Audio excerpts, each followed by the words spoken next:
L'application et la promulgation de l'article 111 du Code de la famille relative à l'âge légal du mariage chez la jeune fille et celui du 196 relative à l'interdiction de la recherche de paternité ont fait l'objet d'une réflexion autour d'une table ronde par la plateforme des femmes pour la paix en Casamance. Beaucoup de gens, beaucoup de familles ignorent l'article 196 et l'article 111.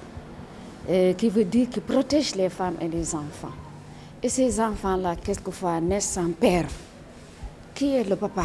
Parce que la femme seule ne peut pas produire un enfant. Donc, en ce moment, la disparition du papa qui devient inconnue.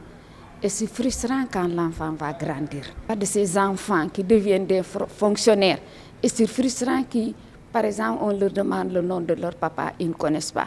Nos centres, c'est le prénom ou le nom d'un oncle ou d'un autre. Ça s'est passé ici, dans cette région-là.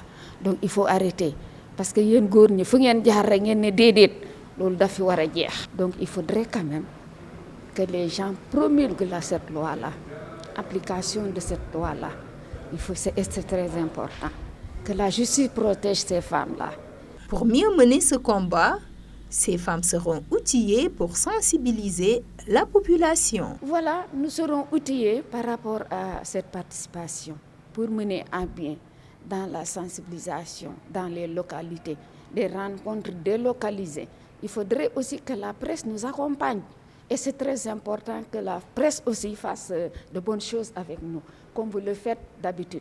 Cette initiative ne manque pas de pertinence, à en croire le secrétaire du conseil départemental de Ziguinchor. L'importance que je voue à cette table ronde, c'est de mieux connaître ces articles-là. Parce que je l'avoue, on entend souvent parler de ces articles-là, mais on n'a pas souvent le réflexe d'aller voir au fond de quoi il s'agit réellement.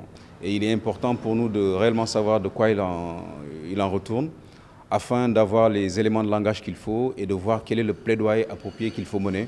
À rappeler que plusieurs personnes sont dans cette situation de refus de paternité, occasion pour ces femmes de lever la voix pour l'application des articles 111 et 196 du Code de la famille.